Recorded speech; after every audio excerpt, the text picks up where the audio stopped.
Hello and welcome to Design Emergency Podcast. I'm Alice Rawsthorn, co-founder of Design Emergency with Paolo Antonelli, and we're both in awe of the star of this episode, the brilliant Sinéad Burke, whose mission is to campaign, invariably against the odds, for inclusion and accessibility for everyone, and for disabled people particularly. Having started out as a teacher in her native Ireland, Sinéad became increasingly involved in disability activism, determined to help her fellow little people. Sinéad is 3 feet 5 inches tall, and everyone else in the 15% of the global population, more than 1 billion people, who live with some form of disability. In 2020, she founded Tilting the Lens, a consultancy with an all-disabled team, which now advises organisations on 4 continents, including Chanel, Gucci, Mattel, Microsoft, NASA, Netflix, Unilever and the Grand Old V&A, on how to embrace accessibility and inclusivity from the design of the spaces they operate in to ensuring that they're equitable employers.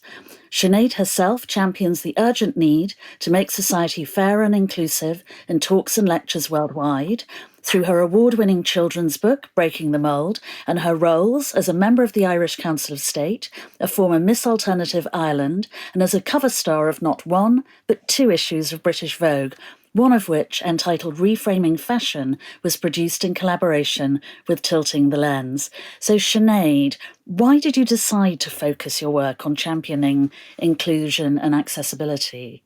Gosh, what an introduction, Alice. Thank you so much for inviting me to be part of this conversation. I have been such an admirer of yours and Paola's work, so to actually be part of this dialogue on this podcast is a huge honor. And I really genuinely feel like that anything I say after this may be, underwhelming as comparison to that introduction. So thank you so much. Oh, well, that's complete nonsense, because for me, I felt I was leaving so much out. And I was possibly being mean with your achievements. So off you go. I'm really fascinated by your question because, you ask, why did I decide? And in many ways, there were some very explicit decisions that I have made in my career, but much of it was born out of even my own lived experience, both that of being a disabled queer woman, but also just my experience of day-to-day habitual life and my interactions with design.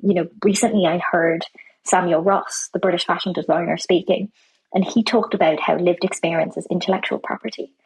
And it was one of those moments where the hairs stood up on the back of my neck, and it just felt like language that had resonance to my own life, but that of so many people, and how, lived experience can be intellectual property in how we think about systemic change and how we think about underrepresentation. But I think particularly from a design perspective in where solutions come to be. But in terms of focusing my work very specifically, you mentioned in your introduction that I am a teacher by training. And for me, education has always been a fundamental principle to how I think about change and how I think about the fact that so much of whether it's the design of the built environment, whether it's the policies and processes in which we exist within, have been designed without an education or an understanding of their impact on marginalized voices or communities, or just the lack of representation within those rooms. So I think the decision around specifically disabled people was starting from a very early beginning in terms of advocacy and trying to grow awareness around my experiences and other people's experiences of having dwarfism. And then really, I suppose, realizing in my early teenage years that actually solutions can't just be for one group or one type of disability, but actually as we think about growing awareness, as we think about destabilizing ableism within society, and as we think about intersectionality and the idea that, people exist across spectrums of identity, it has to be collective.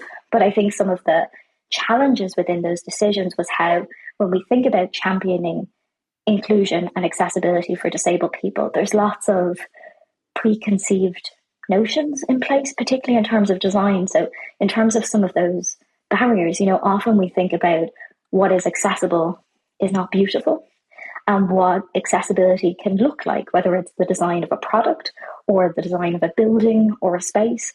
It's often viewed as something that impedes a designer's skill or skill set.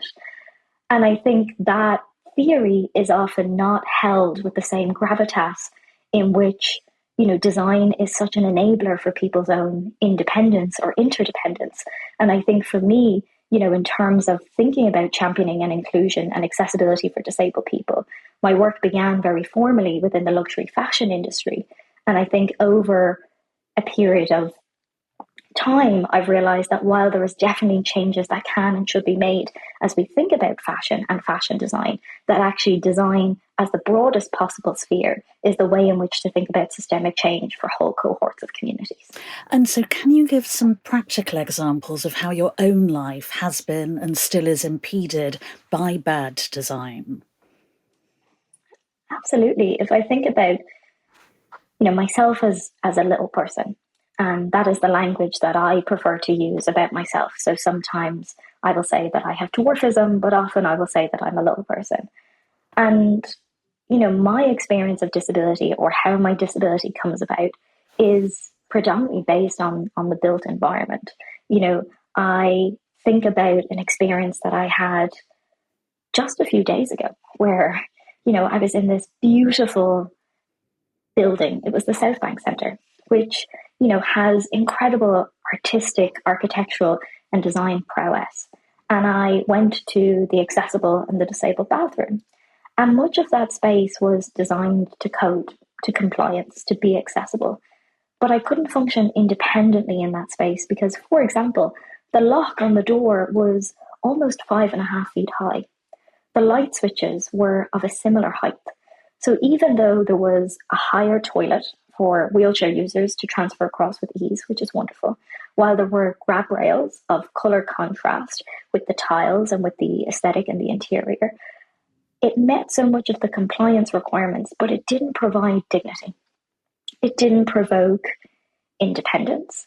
And there are so many assumptions that are built into the design of spaces that really challenge people's independence. And if I think about, even just a day-to-day experience of going shopping, and we have used technology to try to automate some of those experiences that were once human-led.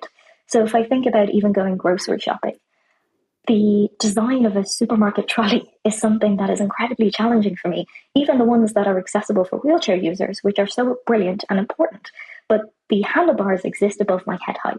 If I think about the depth of the trolley, and then if I think about how, in today's modern era, much of the cashiers that are taking place have been replaced by technology. But those screens are incredibly high, expecting users to stand and to touch the screen, which is something I can't do. So if I'm then trying to pay by card or trying to pay by cash, I then have to be put in a vulnerable position because of design in order for somebody to be able to solve that for me, whilst also not being able to engage with a person to be able to have, I suppose, a human solution to where design and digital can be an incredible barrier. But if I often think about, even how my advocacy started around buying clothes, and so much of what is available to me is mostly through the children's wear department, particularly if I think about footwear. And most of what's designed has a Velcro strap. The shoes light up. They are bright pink because they are also feminized. And while they are, depending on the outfit, something I might choose to wear, there is often a lack of choice. And that lack of choice also impedes my own ability to feel confident, comfortable, and professional. But even if I think about the layout of the store, the rails, if I think about just how often we're so focused on the square meters of a space that we can't put an elevator into a store because it requires more, square meters in order for merchandising, that there's so many decisions that are made that encourages the disabling of a population, whether those who are born disabled or those who acquire a disability. But just even thinking about how many of our public spaces are not designed with disabled people in mind. Even if I think about arts or cultural institutions, I went to see a beautiful exhibition in New York just a few weeks ago around sleeping beauties. And it was incredible to see old garments brought to life again through a multi-sensory experience.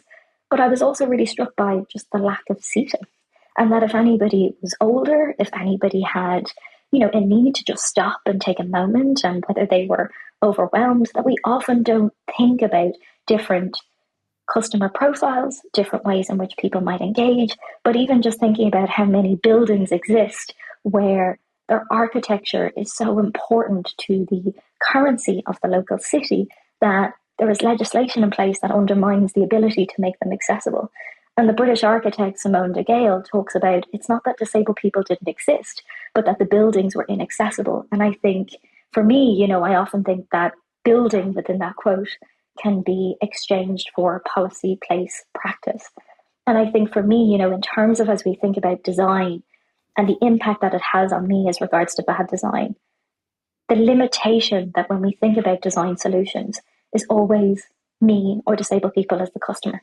It's never disabled people as the employee, as the creative, as the designer themselves, as the CEO. And I think much of where the gap exists, where we need to fill for, is actually to be more ambitious about who and what we design for and what rooms those people can be in, and in turn, who's doing the designing. So a chronic lack of sensitivity and diversity in all aspects and from all perspectives. So conversely, are there examples of design that has fostered positive changes for you?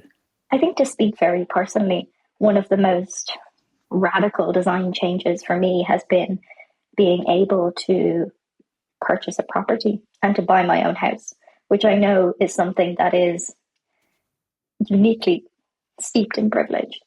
And it created an opportunity for me to think very intently around design decisions that would promote independence for me as an individual. So even to think about, the windows at the front of my home, and my home is a bungalow, and it is a new build, which was a really interesting experience for me, because even trying to purchase a home, for example, trying to purchase a bungalow, which is very specific to my needs, because as my body ages, I may or may not be able to do stairs for a long time, and trying to be proactive in the thinking that I make around what my future life might look like. But as I was trying to purchase a bungalow, I was in a group where the other people looking for those similar homes were older people who were downsizing, who had raised families in large homes, who they themselves had unique requirements and needs around access, being older people. And it was just this interesting cohort and this group of people who also, because they were downsizing, they had much more liquidity in terms of being able to access different types of properties at different types of prices. But I managed to find a home. And what was interesting to me in terms of my understanding, at least around local standards of the built environment, is that as we think about new builds, which are often designed to be more accessible, particularly to wheelchair users, than older homes, often the legislation requires the disabled person and the wheelchair user to be able to be a guest. So it's about the width of doorways. It's about the width of hallways. It's not necessarily about the step-free shower. It's not necessarily about the kitchen being able to be completely a space of independence for the individual, because that person has to be able to be served rather than the person who's actually doing the hosting. And even thinking about that as a challenge for my own design process within this home, what I would love to think about in future is that, it is something where everybody can thrive. So as I think about the beautiful blinds, or at least I think that they're beautiful, that are in the front windows of the house, they are kind of designed to be old Parisian kind of blinds that you shutter yourself. And there is, a large pole on the right-hand side of each blind that I can then shutter the blinds independently. And it just requires, limited touch and limited push and pull motion to be able to do that. But if I even think about the flooring and how I was trying to be as considerate as possible, that there's little carpet. So friends who are wheelchair users can actually navigate this space independently. But one of the biggest, I think, learnings for me individually was just the kitchen. And what I will say transparently, Alice, is that if you were to talk to my parents or my siblings, and while I think they would be great guests on this podcast, I'm not sure it's necessary background research. I think they would have said before I moved out that Sinead wasn't a very good cook, and Sinead wasn't interested in cooking. And I think those things were true. But what I would say is that I grew up in a home where the majority of my family were non-disabled. So the adaptations that were made in my home were minimal. The light switches were lower, and the taps were at the front of the sink and not the back, so that I didn't have to extend my reach to be able to turn the tap on. But cooking was something that was quite dangerous for me very personally, because I would have to kick a stool to a hob. I would then have to carry a very heavy and hot pot over to a sink to kind of drain pasta or whatever. But when I bought this house, the first thing I did was take out the original kitchen and put in a new kitchen designed for me. And it's not necessarily bespoke. What I did was I used kitchen units that were 60 centimeters in height, that are often a lower press, as the baseline cabinets that then a countertop would be put on top of. So there is a full kitchen that doesn't reach more than kind of 80 centimeters in height in terms of with the kickboard and then with the counter height. But it has been transformative for me personally. I have developed a whole new skill, but even more, a new way of being as a person. For me, cooking is so contemplative. It is a time where I have a podcast on in the background or the radio, and it fills me with such a sense of pride to be able to create something that other people can enjoy and that I can be in service of to them or to demonstrate my affection for them. But that is something, that is a feeling that was constantly erased for me because none of those considerations regarding design were to be able to be in place. And the thing that the kitchen reminds me of is, even Kat Holmes's theory around disability being a mismatch to the environment in which we exist, but also the notion of the social model of disability, which is that we are disabled by design and disabled by our local environments. But it reminds me of the fact that disability is contextual and it's deeply situational. And what I mean by that, Alice, is if you were to visit my home, if you were to come into my kitchen, I imagine you would have a disabling experience because it is not designed for you. It is designed for me.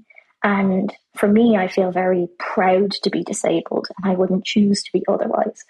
But my kitchen is the closest experience I have to what non-disabled people have every single day because it was designed with great purpose and with great intention for my need, in the way in which the majority of the world is designed with great intention for a cohort of people who fit a set of norms for their independence day to day. And I think for me, those things have been really positive. But if I step outside of myself, I think about the positive changes that exist in the world. And I viscerally remember a project that we worked on with Tilting the Lens last year, which was about redesigning a playground and creating a playground to be accessible by design. And, as a growing expert in this space, I have expansions of my own learning and knowledge all the time. But for this playground, we explicitly worked with disabled parents to think about the design of all of the key areas and spaces.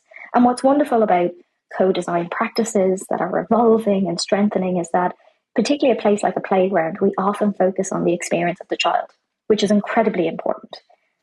But we wanted to take a look at what is the perspective of disabled parents. So interesting learnings or insights that came about was the need, where possible, for transparent play equipment so that deaf parents had sightlines for their children at all times. Because if their child fell or injured themselves, they may or may not be able to hear or be aware of that moment that takes place in the playground. But also thinking about any parents who are wheelchair users, that often when we think about the benches or the seating that is put in place, it's never considered for a parent to be a wheelchair user, to rest in that space, to be able to share space with other parents and friends. But even just thinking about what a blind parent shared around how if there was multiple entrances and exits to a space like that, there needs to be wind chimes or sounds or something technology-based to be able to support them to understand if their child has left, if their child has, escaped or is in a dangerous situation. Or if we think about anybody who is neurodivergent and or autistic, for example, what is the quiet space needed for children and for parents? And I think, for me, it was this just wonderful experience of the opportunity for design to unite people, the opportunity for design to create independence, but even more joy. I think one of the challenges around accessible design and just accessibility in general is that there is so much work to do. There are so much historic challenges still in place, whether that is lack of education, whether that is access to third level, whether that is access to housing, whether that is access to healthcare. There are so many systemic barriers in place that while all of these workflows are vital, urgent, and necessary, we often think about accessibility as merely function and never something that should bring joy community or pride together. So much like earlier talking about the need to expand our ambitions around design and accessibility, I think this is a critical turning point where we can think of this as not something that is compliance based, something that there is a checklist to solve for, but really something that is rooted in the intellectual property and lived experiences of different communities to create better design solutions for all. And you spoke earlier about the need to do this at major scale, which is obviously urgently needed, but a formidable challenge given that ableism and inaccessibility have been embedded in our lives for so long. What would delivering an inclusive and accessible society at scale on a systemic basis require, and what would the end result look like? I hope to be able to return to this conversation in 10 years with some concrete examples of, what that end result looks like. Because I think if I consider the maturity model of where we exist globally, there are some great practices being undertaken, particularly on a regional or content basis. If I think about, the push and pull that's going to come about in the next 5 years in Europe, specifically with the European Accessibility Act. And while this particularly pertains to digital accessibility, it is going to have significant ramifications in design and other disciplines. And we know that every member state within the EU is taking on and implementing or translating the legislation differently. So if I think even about Italy, the Italian government is asking both private and public sector to implement meaningful accessibility in terms of the ramifications of this legislation. I know that in other jurisdictions, it is largely the public sector that is going to have the onus and the responsibility. But I think in time, what we're going to be able to measure is growing consumer and citizen sentiment around not just the need for accessibility, but the opportunity within accessibility. And that is in turn with, from a global perspective, the Web Consortium accessibility guidelines. And I think in time we can talk about, where the technology sector is really moving the dial on this. But if I think about, what does at scale look like?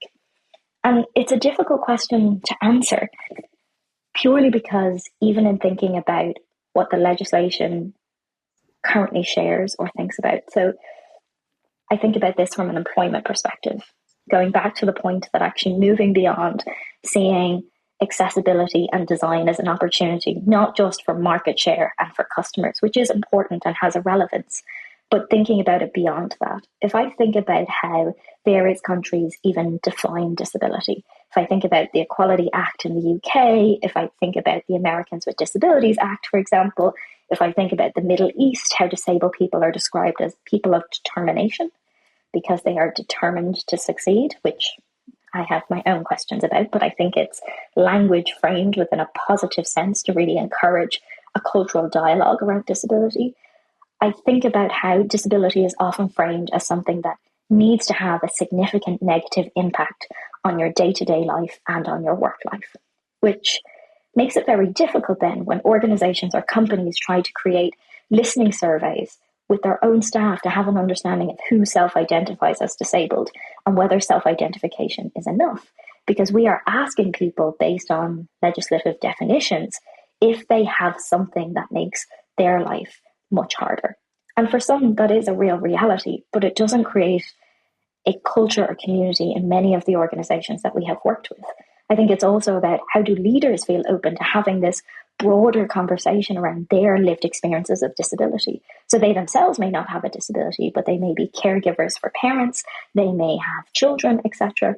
And where we have seen real change in this is a growing dialogue or conversation around neurodiversity, that we have large global leaders talking about dyslexic thinking and being dyslexic and that being a superpower and a skill, but they rarely link it to disability because disability still has an ableism to it. So they're dyslexic, but they're not disabled. Or we ask people if they'll self-identify as neurodivergent, and we'll break out the demographics of those populations. And you'll often find, even, for example, the British Fashion Council reporting that a significant part of the population will identify as neurodivergent rather than those who will identify as disabled. And the interesting thing for me is, are we deliberately designing two different cohorts because of a stigma that exists? Or is it a difference that exists in society? So if I think about what does long-term change look like as a theory, and I share this because in 2017 I had the great privilege to be able to give a TED talk. And the TED talk was called Why Design Should Include Everyone. And I'll be really honest, Alice, I had a why, but I didn't have a how. I knew why this was important. I knew if we looked at the census data, even of the UK, 16% of the UK population currently, based on the census, identify as disabled. We know that 70% of people who have a disability acquire their disability. They're not born with it. So whether that is an eating disorder, whether that is long COVID, whether that is dyslexia, whether that is bipolar, for example, or depression or anxiety, we know that in terms of the data, this is something that we each move in and out of across our lives. So what does that mean in terms of organizational change? For me, it has to be a top-down, bottom-up, sideways approach to an organization. This has to include everyone to be part of the dialogue and the system change. But if we think about from a design process perspective, how sustainability has been embedded in organizations. And I know that many people will rightly critique whether or not sustainability is measurable, impactful in every organization, or if it's a useful ESG reporting metric. But what I will say about sustainability as a framework is that it has been really integral to thinking about this as something that is ring-fenced in terms of funding, something that has CEO prioritization, something that has a team invested in it, but often something that is part of a day-to-day conversation or an accountability requirement, whether that is the designing of a new building, whether that is thinking about the creation of a production and a set for a new ad campaign, or whether that's thinking about metrics that we need to move towards and thinking about the design of a new product. But I think one of the things that's missing as we think about systemic change is evolving the framework of co-design. And I love how Dr. Ben Barry from Parsons, who's the Dean of Fashion at Parsons in the New School, talks about this, which is the idea of how do we move from thinking about disabled people, particularly in this instance, as individuals who we consult for their expertise and their lived experience in a momentary capacity, wherein the only progress that happens or that moves forward, or the only validation or credentials that is given is to the designer, not to the disabled people themselves. And how do we make sure that whatever innovation we create in this space is not extractive from communities who are already more marginalized? So how do we make sure that whether it's credentials around ownership or validation are attributed to those people, whether it's making sure that they are valued and paid for their time and expertise? And I know when I have conversations with designers or with organizations, there is often this fear or this reluctance of, well, if we're doing it wrong, why should we do it at all? Like, can we not? This fear of doing the wrong thing. And I think it's about iteration. This is about progress. There is no such thing as perfection within this way of working or within this way of designing. But I think it's about challenging power dynamics and status quos that have always existed within this process, and about a constant education and re-education of us all. And I think it's questioning, when we hear somebody say, oh, that's fully accessible, it's about taking the moment to go, really? To who? Because the reality is that what is accessible to one person may be inaccessible to another.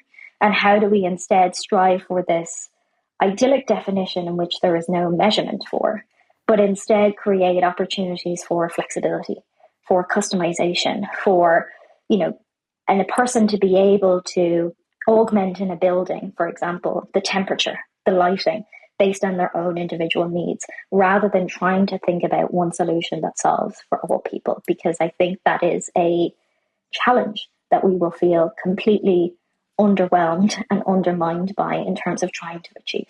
And what role can technology play, or advances in technology, in tackling that? Because, as you've said, the retreat to defend standardization, or the retreat to continue to practice standardization, that has undermined a lot of presumably well-intentioned accessibility initiatives so far. Is technology going to make it much easier to customize and develop the sort of bespoke solutions that are urgently needed? I think my answer to that is yes, and to be so bold in that I think technology is both a solution, but can also be a pain point and a barrier for people. So to give you some examples, I think one of the things that has been really powerful to see within the technology sector is that in many other disciplines, accessibility is often an afterthought. The market value of the spending power of disabled people being 1.9 trillion US dollars per year is often not considered within design processes. But I think what's interesting from a technology perspective is that accessibility is able to be seen continuously being baked in from the very beginning. And to think about why that is, maybe it is legislation. Like we did a piece of research last year with people who are blind and low vision across 3 different countries. So across the US, Italy, and Germany. And it was really interesting to ask questions around their perceptions of where and why the pain points exist, but also where they think the solutions are. So if you talk to people in the US, some of what people shared was that actually the legislation is not helpful, that it hinders, that it creates this culture of risk, that it creates this culture of fear in terms of engaging in these topics. Not always, but that was some of the insights that were shared. And then we talked to people in Europe who felt that what was needed was legislation. Because if organizations didn't feel a punishment to do this work, why would they step forward to think about what might be possible? But what I see taking place from a global perspective is also the embedding of disabled people at senior levels in technology companies. I think about Jenny Lay-Fleury, who is a British deaf woman who is based in Seattle at Microsoft as their Chief Accessibility Officer. I think about Kay Orlu, who is leading at accessibility at Google's brand marketing team. I think about the people who are at Booking.com who are leading on accessibility. I think about the people who were at X, now no longer at X, leading on accessibility. I think about, Sarah at Apple and her team of amazing people from Jeanette and Will who are leading on accessibility at Apple, thinking about everything from product to retail design to campaign design. And I think that intentionality has proved great results. If I think about Apple's campaign for the greatest, which won spectacularly at Cannes Lion, I think these are case studies and examples that move the dial in broader industries to think about accessibility, not as a minimum requirement, but as a creative pursuit and opportunity. But I also think about the ways in which technology can be a catalyst or an engine to the accelerated changes in other organizations. So to give you an example, we got to work with Gucci last year to think about the creation or the implementation of digital accessibility in stores to support wayfinding for people who are blind and low vision. And while, people who are listening to this or engaging in the transcript might be very familiar with pushing open the doors to a luxury store and feeling comfortable in the fragrance, the thick carpet, the experience, for many people that is an alienating and isolating experience because there is a fear. If you push open the door, do you have to buy? Can you browse? I remember for the first time realizing you could try on clothes in a luxury department store in the way that you can do at the high street, and that being a revelation to me. But that also being growing up working class and not knowing and seeing people in that way. So we partnered with Aira, A-I-R-A, who are a San Diego-based technology firm that bridge the gap between digital and human solution. So what happens is there is a digital web cast over relevant Gucci stores. If you're blind or low vision, you log into the app on your phone. That app connects you with a real life visual interpreter. That visual interpreter has permission to access the back camera of your phone, where they can view your location and your surrounding, and they can navigate you to the space that you need to be. So let's say you want to say, I'd love to look at the sneakers.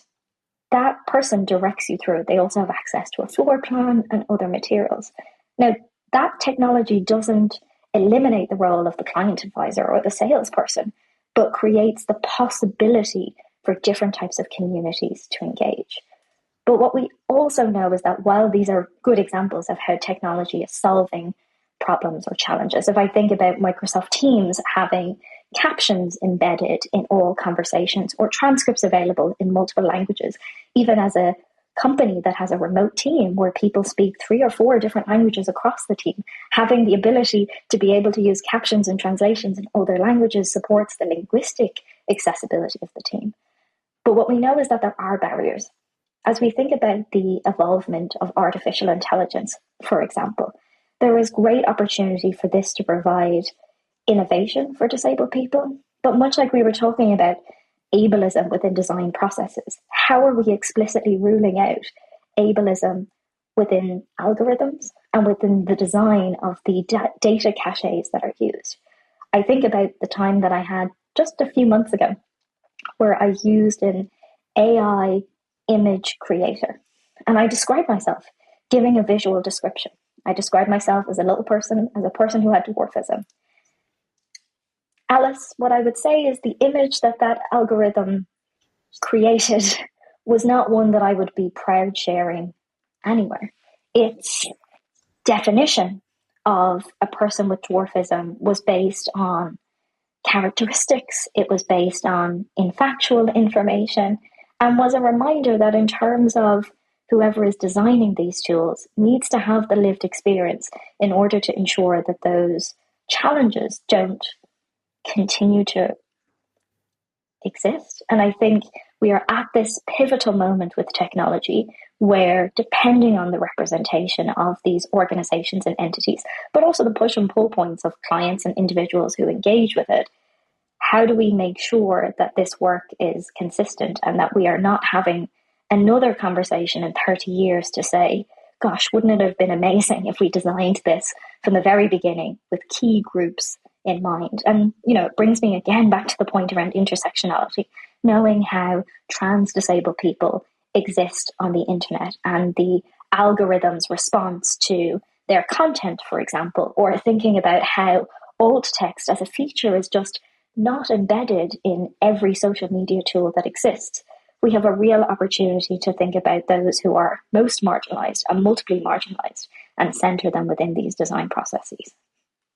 No, we absolutely do. And it's just so depressing that although there's wide knowledge of the data bias that's ingrained in AI and so many other systems simply because of the limitation of the data that they use, that ableism is as rampant as misogyny, racism. I mean, it's a hideous situation. But as you rightly say, we know those problems exist and they're only going to get worse unless they're addressed. So this is an opportunity to address them. Now, you briefly mentioned legislation.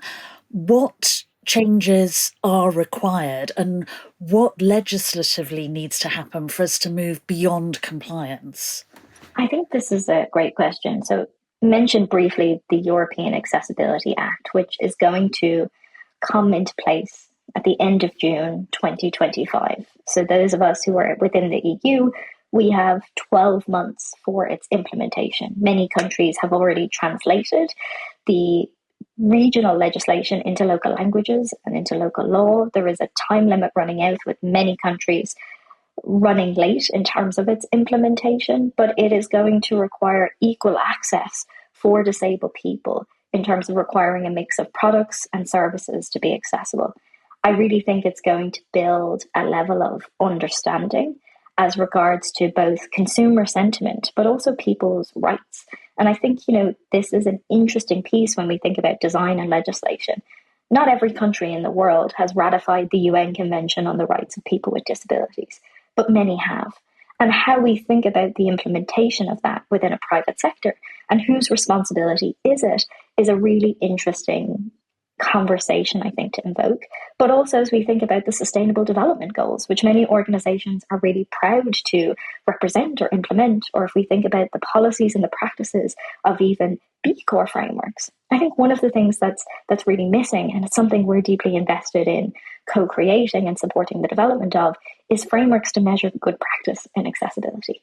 If we look to sustainability, we have LEED frameworks to certify that a building is platinum. How do you know if a building has good practices in accessibility, beyond the fact that it probably has to meet minimal requirements to meet building compliance and local city or jurisdictional representation? So how do we think about what is something that creates a advanced solution for designers to feel ambitious to this? I also think it's a supplier issue. So if I think about an accessible bathroom, and for me, an accessible bathroom is just such an interesting place of design, because often the design of an accessible bathroom is a tangible beacon of who designed it, because it is often designed for the disabled person, not with or by them. The designer who's creating it is never really considering they themselves may or may not have to spend time in that space, but it's often mostly functional, rarely form. And we are seeing some significant changes or advancements in this, with some places being very intentional about it. But one of the challenges is architects, designers, the various stakeholders who are part of the process go to their suppliers and buy, say in the UK, a Part M pack, which is a raised toilet, grab rails, potentially an emergency wire, whatever is needed to fit the standard and to fit the code. And that's purchased and it's implemented and it's done. But what we also need is a push and pull around suppliers. Like, who are the suppliers who are creating beautiful grab rails that are deeply functional, that meet color contrast requirements, but that also give a sense of experience? I think about even my own team and I. We travel a lot for work and to engage with clients. And we found it really difficult to prioritize our financial investment in hotels that create meaningful examples of accessibility. There are a few that we have been able to find, but I think about some of the hotels that I've experienced that have an accessible bathroom, which is wonderful, but 2 steps up to it with no lift access. And I think often that is the limitation of compliance, because there is a regulatory requirement to have an accessible bathroom, but it doesn't go enough to say, and you must have step-free access all the way to it. So I think this is about not just changing legislation. For me, this is about changing mindsets and education. If I think about conversations that I've had with architects and designers, and I often ask about, their learning and their education around accessibility, often it's one module within their formal requirement or training. So how do we think about continuous professional development? But also, how do we think about curriculum and education from the very early outset, where we reframe how accessibility and accessible design is considered? And how do we educate on, more moral and value-driven tenets to co-design? How do we think about disabled designers getting access to these spaces? And for me, that has been one of the most important, I think, metrics of tilting the lens. As I shared at the beginning, my interest started within the luxury fashion industry. And as your kind introduction shared, Alice, I've got to do all sorts of things within the fashion industry. Speaking very personally, whether it is being on the cover of Vogue, whether it is going to the Met Gala, whether it is engaging brands or attending fashion shows. But systemic change is not individualism. And I think back to COVID and to the pandemic, and I think specifically to England, where in the first phase, 6 out of 10 people who died of COVID-19 were disabled. And we designed all sorts of lexicon and words to be more comfortable with that distance, such as, well, were they vulnerable? Did they have underlying conditions? I think about the global moment that we are in, with genocides taking place, with wars, which are mass disabling events, which, when hopefully there comes time for ceasefires, that we will have to rebuild new states and new places with accessibility at the very forefront, because people are going to be more physically disabled and absolutely more psychologically disabled than ever before. So as we think about legislation, yes, there is absolutely ways in which governments can move the dial, but this is fundamentally a people solution to be more ambitious, to implement dignity, independence, pride, care in their processes, and to move their supply chains with them, to move their partners with them, and to move clients and governments with us. Because we can create legislation, but if we're only ever doing things to avoid being reprimanded, that's not truly creating a more equitable society. No, absolutely, and it certainly won't foster dignity and joy. And as you've said, design is absolutely central to this initiative going forward. And also it's a intense challenge, but also a wonderful opportunity for designers who do want to make an impact in this field. To what degree is current design practice contributing to the many problems you've alluded to and the problems that are intensifying it in the future? I mean, are there specific ways of working that are negative, the use of language or attitudes that are aggravating these problems are, and what are the sort of easily avoidable mistakes that are routinely made but could easily be avoided? I think that's a great question. I think about a conversation I had just a couple of weeks ago where somebody came to me and said, and they were very senior, owned a design company, and said, I have a son with a disability. And I would love to think about the fact that in years and in time, he could work at the company or work elsewhere. What can I be doing? And I asked him if he had a reasonable adjustments policy and practice in place. And he said no. And I asked him if he, creates dialogue or opportunity for people to self-identify as disabled. No. I asked him if the design of the studio space that he worked in was accessible.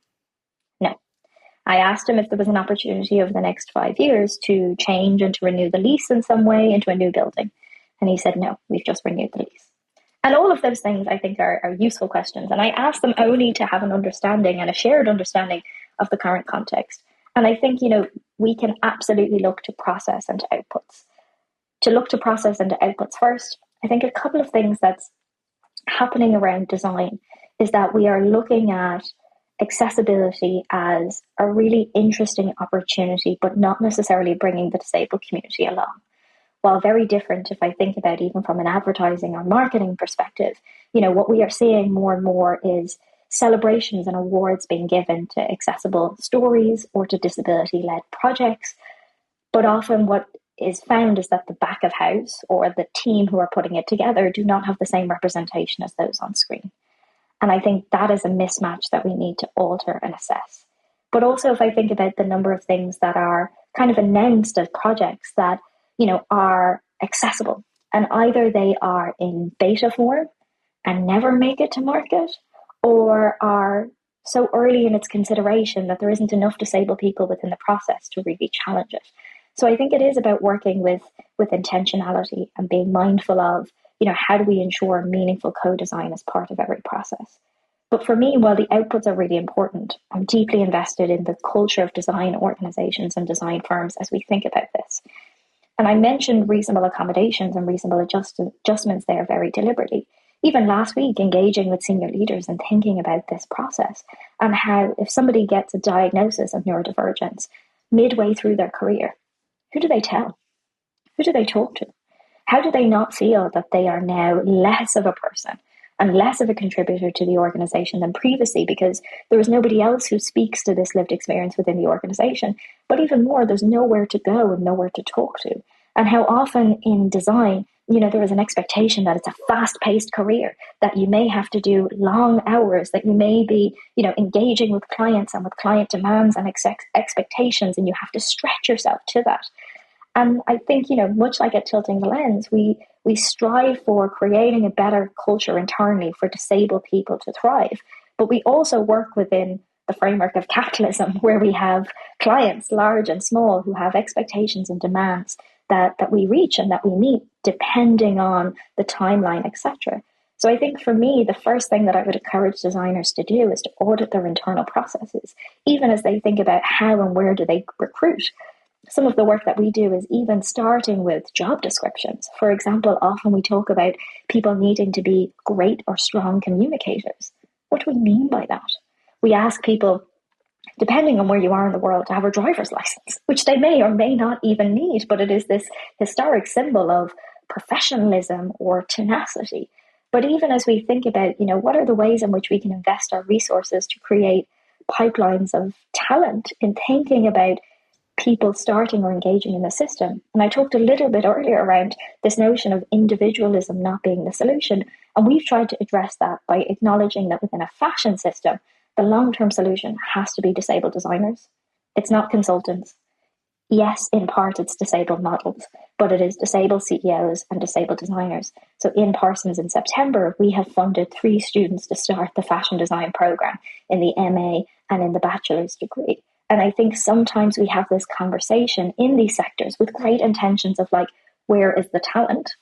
What I would say is sometimes it's not psychologically safe for the talent to share or to, communicate what it is that they need or who they are. And then secondly, it's that we haven't explicitly created a pipeline of talent in order to be able to exist. And the last thing I will share on this is that if we look from a European perspective, lots of companies, depending on their size, have government requirements around representation of disabled people. So in France, it's 6%. In Italy, it's 8%.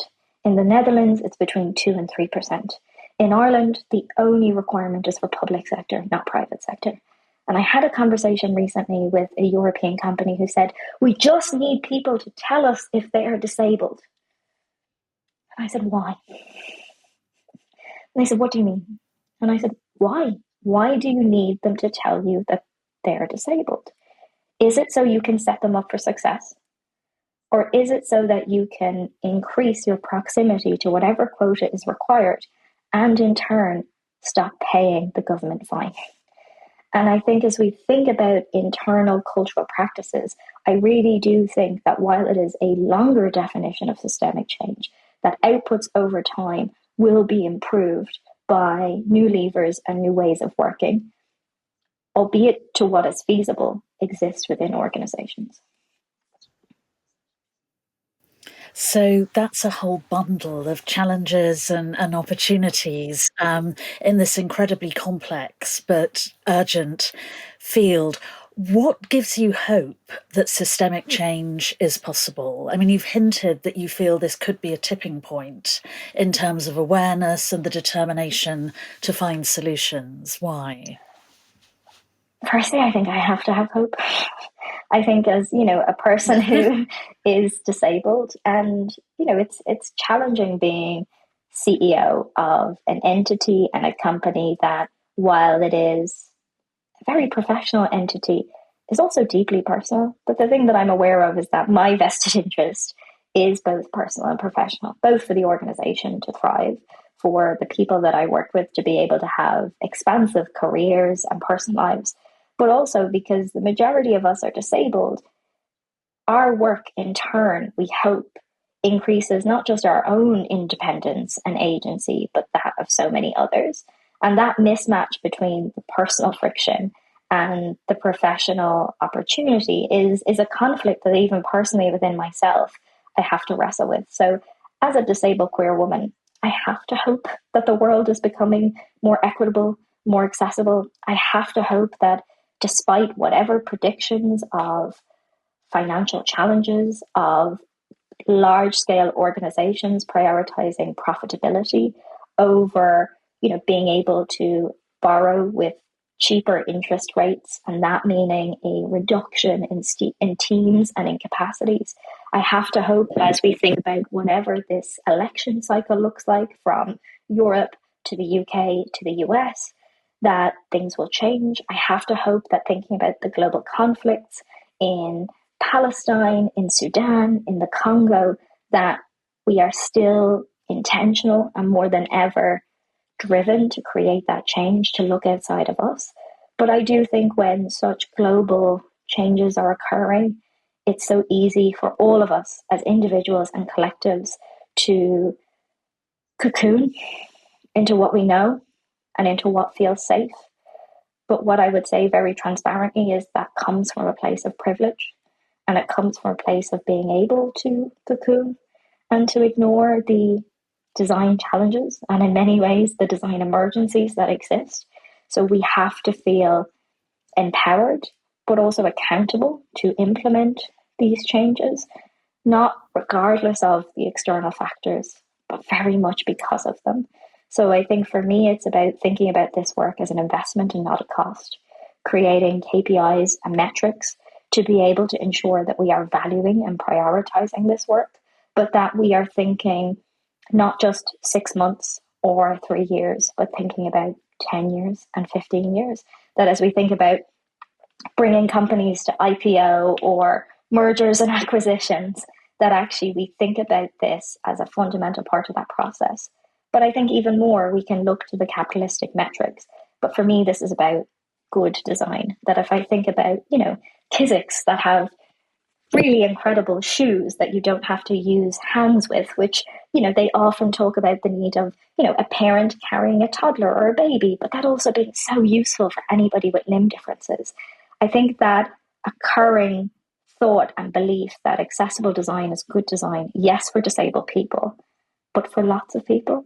And this idea that, disability is something we will all experience in our lives. So rather than troubleshooting for this from a design perspective, only when it happens to us, why can't we future-proof the way we design, the way we work now, in order to set everybody up for success? Well, Sinead, you've achieved so much so far in moving towards that. I have absolutely no doubt that you will achieve so much more in the future, and bless you for it. And thank you so much for sharing your passion, your dedication, your adventures, but also a word that you used a lot, your joy, with us.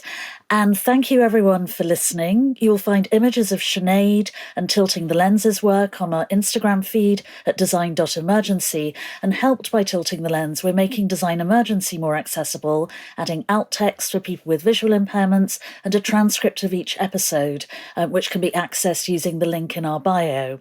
We look forward to welcoming you back to Design Emergency very soon, when we'll be talking to another global design leader who, like Sinead, is forging positive change. Sinead, thank you again, and goodbye, everyone.